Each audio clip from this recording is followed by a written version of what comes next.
Hello friends, ಎಲ್ಲರಿಗೂ ನಮಸ್ಕಾರ. ಇವತ್ತಿನ ನನ್ನ recipe quick and easy north ಕರ್ನಾಟಕದ ಸಬ್ಬಸ್ಗೆ ಸೊಪ್ಪಿನ ಪಲ್ಯ. ಫ್ರೆಂಡ್ಸ್, ಮುಂಚೆ ನಾನು ಒಂದು ಸಬ್ಬಸ್ಗೆ ಸೊಪ್ಪಿನ ಪಲ್ಯ ರೆಸಿಪಿ ಶೇರ್ ಮಾಡಿದ್ದೆ. ಆ ರೆಸಿಪಿ ಲಿಂಕ್ ಡಿಸ್ಕ್ರಿಪ್ಷನ್ ಬಾಕ್ಸಲ್ಲಿದೆ. ನಿಮ್ಗೆ ಯಾರಿಗಾದ್ರೂ ಬೇಕಂದರೆ ಚೆಕ್ ಮಾಡ್ಕೋಬೋದು. ಇವತ್ತು ನಾನು ಇನ್ನೊಂದು ಥರದ ಸಬ್ಬಸ್ಗೆ ಸೊಪ್ಪಿನ ಪಲ್ಯ ರೆಸಿಪಿಯನ್ನು ಶೇರ್ ಮಾಡ್ತಾ ಇದ್ದೀನಿ. ಇದು ಒಂದು ಡ್ರೈ ಪಲ್ಯ. ಬೇಗ ಹಾಳಾಗುವುದಿಲ್ಲ ಮತ್ತು ಬೇಗ ಕೂಡ ರೆಡಿ ಆಗುತ್ತೆ. ಹಾಗಾಗಿ ನಿಮ್ಮ ಆಫೀಸಿನ ಲಂಚ್ ಬಾಕ್ಸಿಗೆ ಚಪಾತಿ ಇಲ್ಲ ಜೋಳದ ರೊಟ್ಟಿ ಜೊತೆ ತಿನ್ನಲು ಇದೊಂದು ಬೆಸ್ಟ್ ಪಲ್ಯ ಅಂತ ಹೇಳ್ಬೋದು. ಬನ್ನಿ ಹಾಗಾದರೆ ಸಬ್ಬಸ್ಗೆ ಸೊಪ್ಪಿನ ಪಲ್ಯ ಮಾಡಲು ಏನೆಲ್ಲ ಸಾಮಗ್ರಿ ಬೇಕು ಅಂತ ನೋಡೋಣ. ಅದಕ್ಕಿಂತ ಮುಂಚೆ ಇಲ್ಲಿವರೆಗೂ ಯಾರಾದರೂ ನಮ್ಮ ಚಾನಲ್ ಪಾಕ ಶೃಂಗಾರವನ್ನು ಸಬ್ಸ್ಕ್ರೈಬ್ ಮಾಡಿಲ್ಲ ಅಂದರೆ ಪ್ಲೀಸ್ ಸಬ್ಸ್ಕ್ರೈಬ್ ಮಾಡಿ. ಈ ರೆಸಿಪಿ ಇಷ್ಟ ಆದರೆ ಲೈಕ್ ಮತ್ತು ಶೇರ್ ಮಾಡಿ. ಸಬ್ಬಸ್ಗೆ ಸೊಪ್ಪು ಒಂದು ಮೀಡಿಯಂ ಸೈಜಿನ ಸಬ್ಬಸ್ಗೆ ಸೊಪ್ಪಿನ ಕಟ್ಟನ್ನು ತೊಗೊಂಡ್ಬಿಟ್ಟು ಬಿಡಿಸಿ ಕ್ಲೀನಾಗಿ ತೊಳೆದು ಸಣ್ಣದಾಗಿ ಕಟ್ ಮಾಡಿ ಇಟ್ಕೊಂಡಿದ್ದೀನಿ. ನಂತರ ಈರುಳ್ಳಿ, 2 ಸಣ್ಣ ಈರುಳ್ಳಿನ ಸಣ್ಣದಾಗಿ ಕಟ್ ಮಾಡಿ ಇಟ್ಕೊಂಡಿದ್ದೀನಿ. 1 ಬಟ್ಲು ಹೆಸರುಬೇಳೆ, ಬೆಳ್ಳುಳ್ಳಿ, 1 ಬೆಳ್ಳುಳ್ಳಿಯನ್ನು ಸಿಪ್ಪೆ ಬಿಡಿಸಿ ಜಜ್ಜಿಟ್ಕೊಂಡಿದ್ದೀನಿ. ಅಚ್ಕಾರದ ಪುಡಿ, ರುಚಿಗೆ ತಕ್ಕಷ್ಟು ಉಪ್ಪು, ಅರಿಶಿನ ಪುಡಿ, ಎಣ್ಣೆ, ಇಂಗು, ಜೀರಿಗೆ ಮತ್ತು ಕರಿಬೇವು. ಈ ರೆಸಿಪಿಗೆ ಏನೆಲ್ಲ ಸಾಮಗ್ರಿ ಬೇಕು, ಅದರ ಅಳತೆ ಎಲ್ಲವನ್ನೂ ವಿವರವಾಗಿ ನಾನು ಡಿಸ್ಕ್ರಿಪ್ಷನ್ ಬಾಕ್ಸಲ್ಲಿ ಹಾಕಿದ್ದೇನೆ. ಫಸ್ಟು ಹೆಸರುಬೇಳೆಯನ್ನು ಕ್ಲೀನಾಗಿ ತೊಳೆದು 3ರಿಂದ 4 ಕಪ್ನಷ್ಟು ನೀರು ಹಾಕಿಬಿಟ್ಟು ಕುದಿಯಲಿಡಿ. ಹೆಸರುಬೇಳೆಯನ್ನು ಕುಕ್ಕರಲ್ಲಿ ಬೇಯಿಸಬಾರ್ದು, ಆಚೆನೇ ಈ ಥರ ಬೇಯಿಸಬೇಕು. ಹೆಸರುಬೇಳೆ ತುಂಬ ಬೇಗ ಬೇಯುತ್ತೆ, ಹಾಗಾಗಿ ನಮ್ಮ ಕುಕ್ಕರಲ್ಲಿ ಕುದಿಸೋ ಅವಶ್ಯಕತೆ ಇಲ್ಲ. ಈ ರೆಸಿಪಿಗೆ ನಮಗೆ ಹೆಸರುಬೇಳೆ ಸ್ವಲ್ಪ ಗಟ್ಟಿನೇ ಇರಬೇಕು. ನೋಡಿ, 3 ನಿಮಿಷ ಆಯಿತು, ಆಲ್ರೆಡಿ ಈಗ ರೆಡಿ ಆಗಿದೆ. ಇಷ್ಟು ಸ್ವಲ್ಪ ಗಟ್ಟಿ ಇದ್ದರೆ ಸಾಕು. ಇವಾಗ ಗ್ಯಾಸ್ ಆಫ್ ಮಾಡಿ. ನೆಕ್ಸ್ಟ್ ಇವಾಗ ಬೇಳೆಯಲ್ಲಿರುವ ಎಕ್ಸ್ಟ್ರಾ ನೀರನ್ನೆಲ್ಲ ಬಸಿದ್ಬಿಟ್ಟು ಬೇಳೆನೊಂದು ಸೈಡಿಗೆ ಎತ್ತಿಡಿ. ಎಲ್ಲ ನೀರನ್ನು ಚೆನ್ನಾಗಿ ಬಸ್ಬಿಡಿ.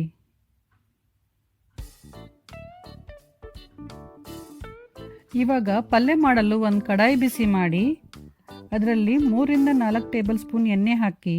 ಇದು ಡ್ರೈ ಪಲ್ಯ ಆಗಿರೋದ್ರಿಂದ ಸ್ವಲ್ಪ ಎಣ್ಣೆ ಜಾಸ್ತಿ ಬೇಕು.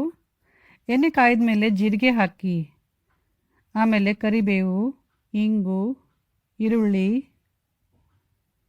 ಮತ್ತು ಜಜ್ಜಿದ ಬೆಳ್ಳುಳ್ಳಿ ಹಾಕಿ ಚೆನ್ನಾಗಿ ಹುರಿಯಿರಿ.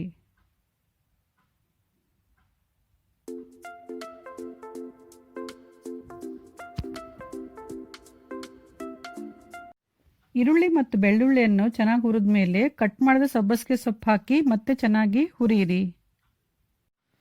ಫ್ರೆಂಡ್ಸ್, ಇಲ್ಲಿ ಒಂದು ನೀವು ಇಂಪಾರ್ಟೆಂಟ್ ವಿಷಯ ನೆನಪಲ್ಲಿಡಬೇಕಂದ್ರೆ, ಸಬ್ಬಸ್ಗೆ ಸೊಪ್ಪು ಹಾಕಿದ ಮೇಲೆ ಸೊಪ್ಪಿನ ಹಸಿ ವಾಸನೆ ಎಲ್ಲ ಹೋಗುವವರೆಗೂ ಅದನ್ನು ಎಣ್ಣೆಯಲ್ಲಿ ಚೆನ್ನಾಗಿ ಹುರಿಬೇಕು. ಸ್ವಲ್ಪ ಕೂಡ ಹಸಿ ಇದ್ದರೆ ಪಲ್ಯ ಚೆನ್ನಾಗಾಗಲ್ಲ. ತುಂಬ ಚೆನ್ನಾಗಿ ಎಣ್ಣೆಯಲ್ಲಿ ಹುರಿದಾಗ್ಲೇ ಪಲ್ಯ ರುಚಿ ಆಗುತ್ತೆ. ನೆಕ್ಸ್ಟ್ ಇವಾಗ ಅರಿಶಿನ ಪುಡಿ ಮತ್ತು ಉಪ್ಪು ಹಾಕಿ ಚೆನ್ನಾಗಿ ಮಿಕ್ಸ್ ಮಾಡಿ. ಗ್ಯಾಸನ್ನು ಸಿಮ್ಮಲ್ಲಿಟ್ಬಿಟ್ಟು ಲಿಡ್ ಕ್ಲೋಸ್ ಮಾಡಿ 2ರಿಂದ 3 ನಿಮಿಷ ಸೊಪ್ಪನ್ನು ಚೆನ್ನಾಗಿ ಬೇಯಿಸಿ. ಮಧ್ಯ ಲಿಡ್ ಓಪನ್ ಮಾಡಿ ಕೈ ಆಡಿಸ್ತಾ ಇರಿ, ಇಲ್ಲಾಂದರೆ ಪಲ್ಯ ಹೊತ್ತೋಗುತ್ತೆ. ಈಗ 3 ನಿಮಿಷ ಆಗಿದೆ. ನೋಡಿ, ಸೊಪ್ಪು ಎಷ್ಟು ಚೆನ್ನಾಗಿ ಬೆಂದಿದೆ ಮತ್ತು ಹಸಿ ವಾಸನೆ ಕೂಡ ಹೋಗಿದೆ. ನೆಕ್ಸ್ಟ್ ಇವಾಗ ಬೇಯಿಸಿದ ಹೆಸರುಬೇಳೆ ಹಾಕಿ, ಆಮೇಲೆ ಅಚ್ಕಾರದ ಪುಡಿ ಹಾಕಿ. ಅಚ್ಕಾರದ ಪುಡಿ ನಿಮ್ಮ ಇಷ್ಟದ ಪ್ರಕಾರ ಸ್ವಲ್ಪ ಹೆಚ್ಚು ಕಮ್ಮಿ ನೋಡ್ಕೊಂಡು ಹಾಕ್ಕೊಳ್ಳಿ. ನಾರ್ತ್ ಕರ್ನಾಟಕ ಸೈಡಲ್ಲಿ ನಾವು ಸ್ವಲ್ಪ ಖಾರ ಜಾಸ್ತಿ ತಿಂತೀವಿ, ಹಾಗಾಗಿ ನಾನು ಜಾಸ್ತಿ ಹಾಕ್ತಾಯಿದ್ದೀನಿ. ಎಲ್ಲ ಚೆನ್ನಾಗಿ ಮಿಕ್ಸ್ ಮಾಡಿ. ಆಗಲೇ ನಾವು ಬೇಳೆ ಬಸ್ ನೀರು ಇಟ್ಕೊಂಡಿದ್ವಲ್ಲ, ಆ ನೀರಲ್ಲಿ 2ರಿಂದ 3 ಟೇಬಲ್ ಸ್ಪೂನಷ್ಟು ನೀರು ಹಾಕಿ. ಜಾಸ್ತಿ ನೀರು ಹಾಕಬೇಡಿ. ಆಮೇಲೆ ಲಿಡ್ ಕ್ಲೋಸ್ ಮಾಡಿಬಿಟ್ಟು ಗ್ಯಾಸನ್ನು ಸಿಮ್ಮಲ್ಲಿ ಇಟ್ಬಿಟ್ಟು 2ರಿಂದ 3 ನಿಮಿಷ ಚೆನ್ನಾಗಿ ಬೇಯಿಸಿ. ಇದು ಡ್ರೈ ಪಲ್ಯ ಆಗಿರೋದ್ರಿಂದ ಬೇಗ ತಳ ಹಿಡುತ್ತೆ, ಹಾಗಾಗಿ ಮಧ್ಯ ಲಿಡ್ ಓಪನ್ ಮಾಡಿಬಿಟ್ಟು ಮಿಕ್ಸ್ ಮಾಡ್ತಾ ಇರಿ. ಒಂದು 3ರಿಂದ 4 ನಿಮಿಷ ಆದಮೇಲೆ ಲಿಡ್ ಓಪನ್ ಮಾಡಿ ಎಲ್ಲ ಚೆನ್ನಾಗಿ ಮಿಕ್ಸ್ ಮಾಡಿ. ಈಗ ನೋಡಿ, ಪಲ್ಯ ಎಲ್ಲ ಚೆನ್ನಾಗಿ ಬೆಂದಿದೆ. ಗ್ಯಾಸ್ ಆಫ್ ಮಾಡಿಬಿಟ್ಟು ಬಿಸಿ ಬಿಸಿ ಸಬ್ಬಸ್ಗೆ ಸೊಪ್ಪಿನ ಪಲ್ಯವನ್ನು ಜೋಳದ ರೊಟ್ಟಿ ಅಥವಾ ಚಪಾತಿ ಜೊತೆ ಸರ್ವ್ ಮಾಡಿ. ಸೊ ಫ್ರೆಂಡ್ಸ್, ಇವಾಗ ಸಬ್ಬಸ್ಗೆ ಸೊಪ್ಪಿನ ಪಲ್ಯ ರೆಡಿ ಆಗಿದೆ. ಈ ರೆಸಿಪಿ ನಿಮ್ಮೆಲ್ರಿಗೂ ಇಷ್ಟ ಆಗಿದೆ ಅಂದ್ಕೊಂಡಿದ್ದೀನಿ. ಇಷ್ಟ ಆದರೆ ದಯವಿಟ್ಟು ಲೈಕ್, ಶೇರ್, ಕಮೆಂಟ್ ಮಾಡಿ ಮತ್ತು ನಮ್ಮ ಚಾನಲ್ ಪಾಕ ಶೃಂಗಾರವನ್ನು ಸಬ್ಸ್ಕ್ರೈಬ್ ಮಾಡೋದು ಮಾತ್ರ ಮರಿಬೇಡಿ. Thank you.